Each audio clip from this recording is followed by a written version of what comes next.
কিন্তু হলুদ মাখানো হয় আসলে জীবনটা ভাজা ভাজা করার জন্য। ঠিক সেভাবেই মাছেরও হলুদ লবণ মাখায় ভাজা ভাজা করা হয়।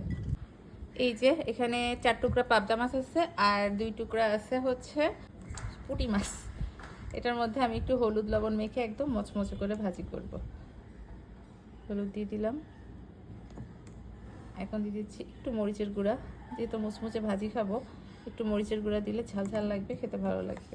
আমি অবশ্য দিই ভাজির সময়, যদি তরকারিতে না দিলাম। মজা না? গায়ে হলুদের আগেও কিন্তু হলুদ মাখানো হয় আসলে জীবনটা ভাজা ভাজা করার জন্য। ঠিক সেভাবেই মাছেরও হলুদ লবণ মাখায় ভাজা ভাজা করা হয়। ফ্রাই প্যান গরম হয়ে গেছে, এখন দিয়ে দিচ্ছি সরিষার তেল মাছ ভাজার জন্য।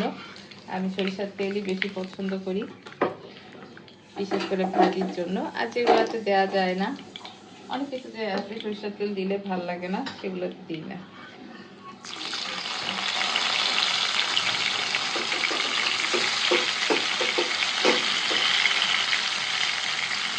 মশমশা করে ভাজি করে এটা এমনিতেই খাওয়ার জন্য ভাজি করতেছি।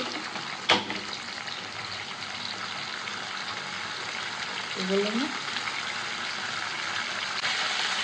মাছ সব সময় একবার খুব ভালো মতো ভাজি হইলে তেল ভালো করে গরম করে একবার ভালো করে ভাজি করবেন, তারপরে উল্টাবেন, দেখবেন এরকম লাল লাল হয়ে যাবে এবং সহজে উল্টে যাবে, না হলে লেগে থাকবে। এই তো আমার মুচমুচা করে মাছ ভাজি করা শেষ, এখন নামাই নিচ্ছি। দেখেন মাছের কি সুন্দর কালার হয়েছে। এসব সুন্দর করে ভাজি করলে এরকমই হয়।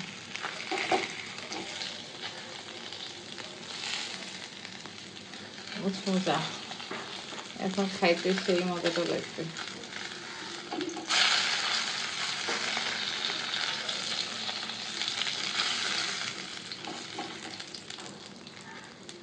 এই তো শেষ সোনার বাংলাদেশ।